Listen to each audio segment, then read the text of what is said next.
বহুতেই ভাবে যে ইংৰাজী বাক্যবোৰ বনাবলৈ যাওঁতে বা ইংৰাজী বাক্যবোৰ ক'বলৈ যাওঁতে আমি ইংৰাজীৰ বহুত কথা জানিব লাগে সো আপুনি বিশেষ একো জানিব নালাগে আপুনি জানিব লাগে মাত্ৰ be verb helping verb modal verb আৰু মেইন ভাৰ্ব এই চাৰিটাৰ বিভিন্ন ৰূপ বা বিভিন্ন form present form past participle form এইকেইটা জানি লোৱাৰ পিছত আপুনি ইংৰাজী বাক্যবোৰ সহজে ফৰ্ম কৰিব পাৰিব আৰু আপোনাক যিটো মিনিংত প্ৰয়োজন হয় সেই মিনিংত আপুনি বাক্যটোত ব্যৱহাৰ কৰিব পাৰিব মই এক্সাম্পলৰ মাধ্যমেৰে এই ভিডিঅটোত আপোনালোকক বুজাই দিবলৈ যত্ন কৰিছো আপোনালোকেও অহা দেওবাৰলৈকে মানে অহা সানডে লৈকে প্ৰেক্টিস কৰক আৰু ইংৰাজী আপোনালোকৰ বাবে সহজ কৰি তোলক এই বাক্যবোৰ সহজে ফৰ্ম কৰিবলৈ যাওঁতে আমি কি পইণ্টৰ ওপৰত ধ্যান দিব লাগে বা কোনকেটা পইণ্ট মনত ৰাখি লৈ আমি অতি সহজে বাক্যবোৰ ফৰ্ম কৰিব পাৰিম বা এই পইণ্ট কেটা মনত ৰাখি লোৱাৰ পাছত আপুনি ইংৰাজীৰ 50 পৰা 60% সেন্টেন্সেস অতি সহজে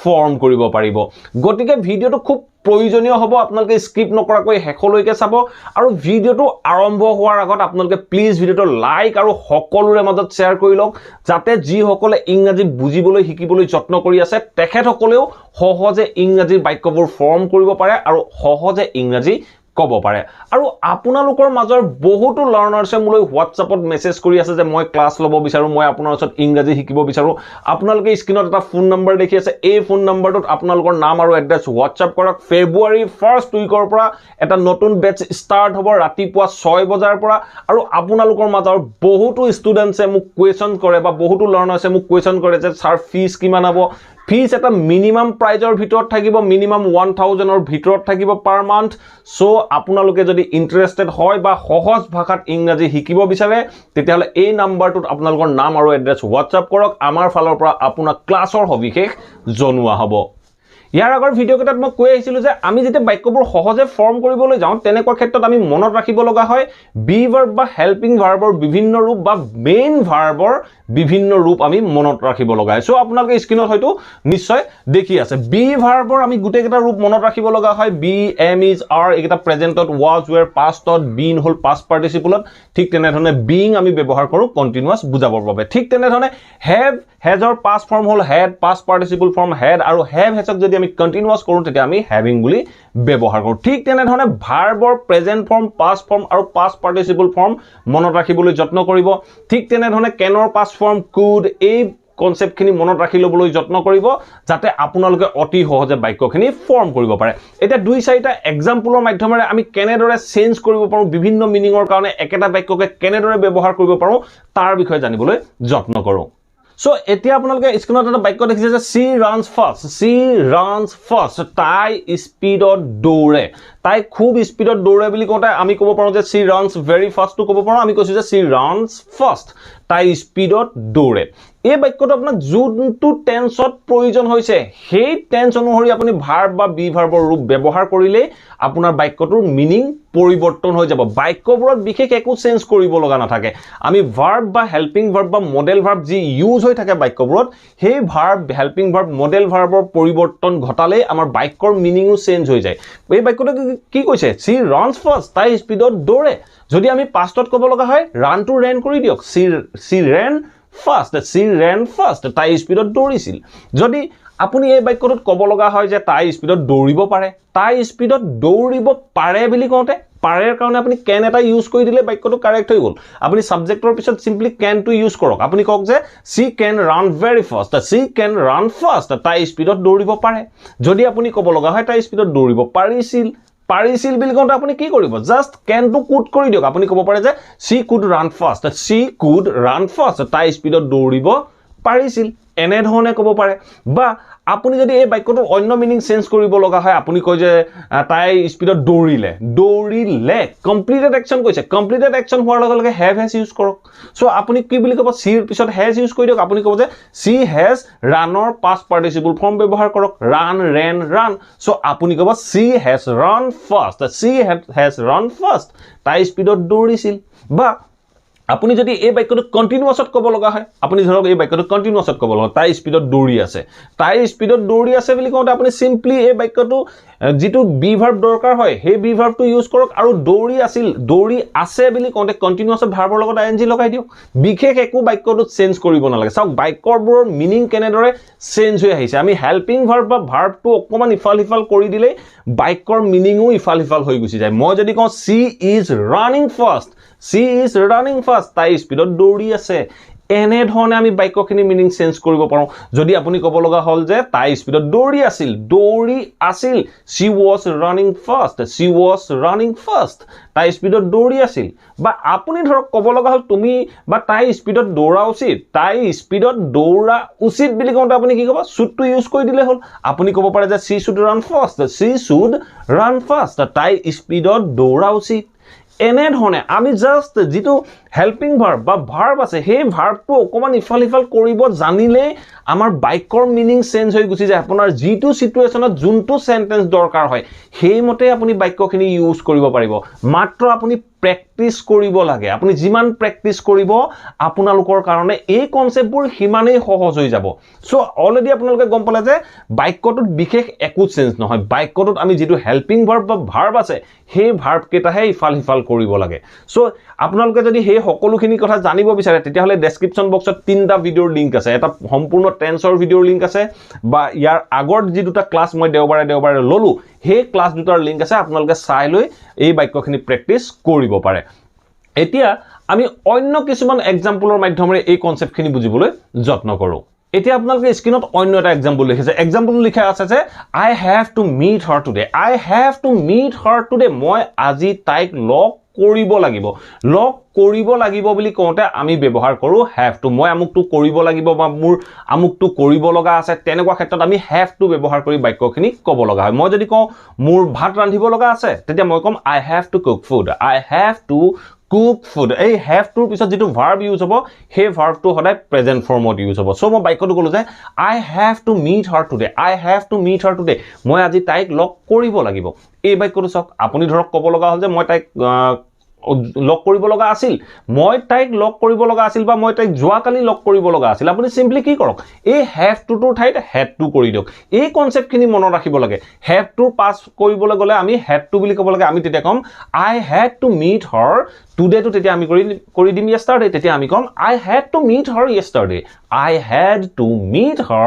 yesterday মই তাইক যোৱাকালি লগ কৰিব লগা আছিল আপুনি এই বাক্যটোকে চাওক মই যদি কওঁ যে মই তাইক লগ কৰিলো মই মই পাৰফেক্টত বুজাইছো মই কৰিলো মানে কামটো কমপ্লিট কৰিলো পাৰফেক্টত হোৱাৰ লগে লগে কমপ্লিটেড এটা একচন বুজোৱাৰ লগে লগে আপুনি কি কৰক have বা has ইউজ কৰক I লগত have লাগিব তেতিয়া আপুনি ক'ব I have meter third form ভাৰ্বৰ থাৰ্ড ফৰ্ম ইউজ হয় তেতিয়া আপুনি কৈ দিয়ক I have met her today মই আজি তাইক লগ কৰিলো I have met her today মই আজি তাইক লগ কৰিলো যদি আপুনি ক'ব লগা হয় যে মই তাইক লগ কৰিছিলো মই তাইক যোৱাকালি লগ কৰিছিলো তেতিয়া আপুনি কি ক'ব কৰিছিলো বুলি কোৱাৰ লগে লগে আপুনি কি কৰিব meet টো সিম্পলি past ফৰ্মত ব্যৱহাৰ কৰি দিয়ক met বুলি কৈ দিয়ক আপুনি ক'ব পাৰে যে I met her yesterday মই তাইক যোৱাকালি লগ কৰিছিলো একদম সিম্পল আপোনালোকে just be verb helping verb আৰু main verb এই চাৰিটাৰ খেল জানি ললে আপোনালোকে অতি সহজে বাক্যখিনি ফৰ্ম কৰিব পাৰিব এতিয়া অন্য এটা এক্সাম্পলৰ মাধ্যমেৰে আমি বেলেগ এটা কনসেপ্ট বুজিবলৈ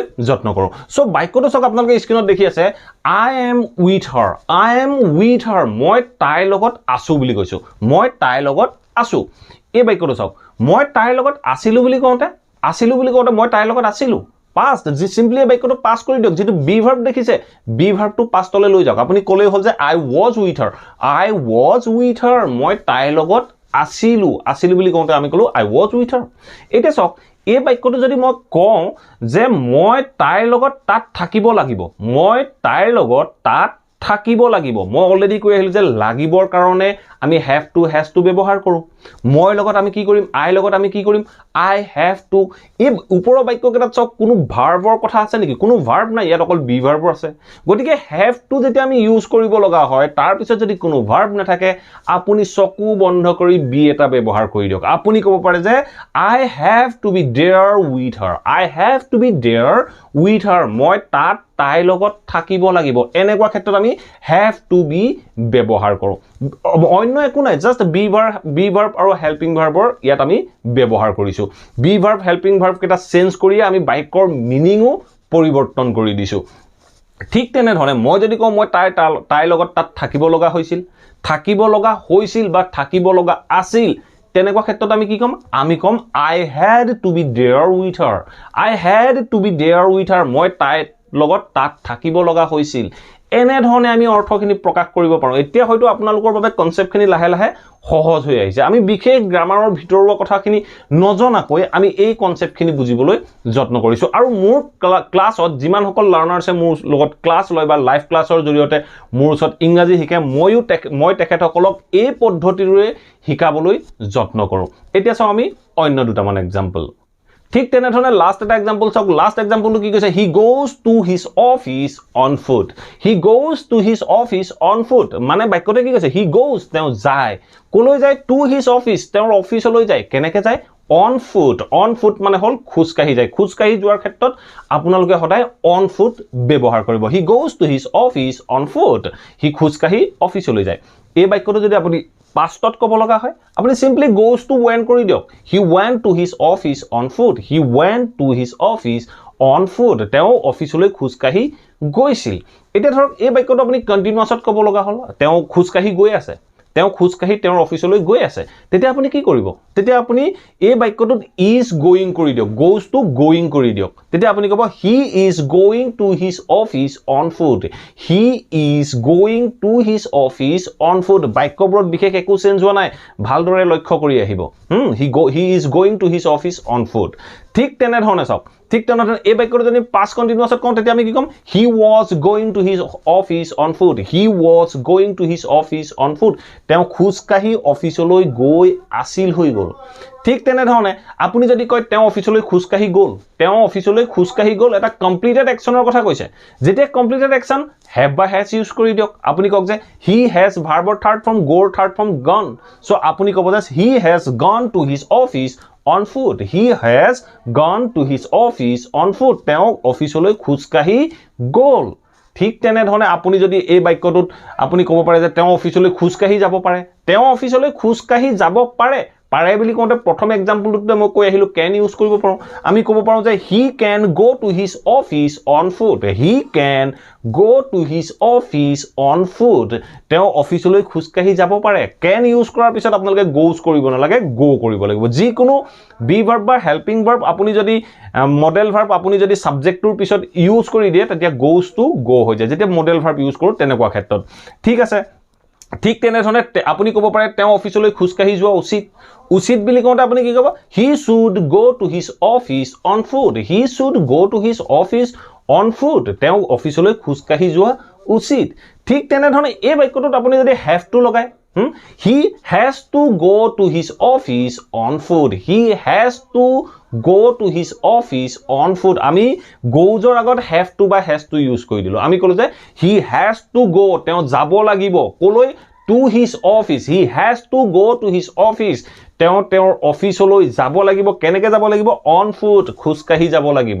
ঠিক তেনেধৰণে পাষ্টত ক'লে he head to go' to his office on foot. তেওঁ অফিচলৈ খোজকাঢ়ি যাব লগা হৈছিল বা যাব লগা আছিল। একেটা বাক্যই চাওক আমি কেনেদৰে গোটেই বাক্যখিনিৰ মিনিংখিনি পৰিৱৰ্তন কৰি পেলাইছোঁ। বাক্যখিনিত মাত্ৰ আমি কি কৰিব লাগে? মই অলৰেডি বাৰে বাৰে কৈ আহিছোঁ আপোনালোকক, এই পইণ্টটোৱে ধ্যান দিব। আমি বাক্যবোৰৰ যেতিয়া মিনিং চেঞ্জ কৰিবলৈ যাওঁ, মিনিং চেঞ্জ কৰিবলৈ যাওঁতে আমি বাক্যবোৰত যিখিনি ভাৰ্ব বা হেল্পিং ভাৰ্ব বা মডেল ভাৰ্ব ইউজ হৈ আছে বা have to has to use হৈ আছে, সেইখিনিত আমি চেঞ্জ কৰি দিলে বাক্যটোৰ মিনিঙো চেঞ্জ হৈ যায়। গতিকে আপোনালোকে এনেদৰে প্ৰেক্টিচ কৰিবলৈ যত্ন কৰক। আপোনালোকে যিমানে এনেধৰণে বাক্যখিনি বনাই লৈ বিভিন্ন ধৰণে বিভিন্ন টেন্সৰ জৰিয়তে প্ৰেক্টিচ কৰিবলৈ যত্ন কৰিব, আপোনালোকৰ বাবেও কনচেপ্টখিনি সহজ হৈ পৰিব। আপোনালোকেও সহজে ইংৰাজী শিকিব পাৰিব। আপোনালোকে ডেইলি এনেধৰণে প্ৰেক্টিচ কৰক। আজি দেওবাৰৰ পৰা অহা দেওবাৰলৈকে এনেধৰণে বিভিন্ন চেণ্টেন্স বনাই তাক ক'বলৈ যত্ন কৰক। আপোনালোকেও সহজে ইংৰাজী শিকিব পাৰিব, সহজে ইংৰাজী ক'ব পাৰিব। চ' আশা কৰোঁ এই ভিডিঅ'টোৰ পৰা আপোনালোকে নিশ্চয় বুজিব পাৰিলে আমি ইংৰাজীৰ বাক্যবোৰ কেনেদৰে অতি সহজে ফৰ্ম কৰিব পাৰোঁ। যদি ভিডিঅ'টো ভাল পালে প্লিজ ভিডিঅ'টো প্ৰথমতে লাইক কৰিব, সকলোৰে মাজত শ্বেয়াৰ কৰিব। আপোনাৰ যিমান চিনাকি বন্ধু বান্ধৱ আছে যিসকলে ইংৰাজী শিকিবলৈ বিচাৰি আছে, জানিবলৈ যত্ন কৰি আছে, তেখেতসকলৰ মাজত শ্বেয়াৰ কৰি দিব। আৰু আপোনাৰ যদি কিবা কোৱেশ্চন আছে কিবা টপিক আছে আপোনালোকে কমেন্ট বক্সৰ মাধ্যমেৰে মোক জনাব পাৰে আপোনালোকৰ টপিক বা কমেন্টৰ ওপৰতো মই ভিডিও বনাবলৈ যত্ন কৰিম আৰু যদি চেনেলটো সাবস্ক্ৰাইব কৰা নাই প্লিজ সাবস্ক্ৰাইব কৰি অল নটিফিকেশন অন কৰি লব মই যেতিয়াই এনে ধৰণৰ ইংলিশ লাৰ্নিংৰ ভিডিও আপলোড কৰিম আপোনালোকে নটিফিকেশন পাব আৰু ভিডিওবোৰ চাব পাৰিব ভিডিওটো হেকলৈকে চোৱাৰ বাবে আপোনাক অশেষ ধন্যবাদ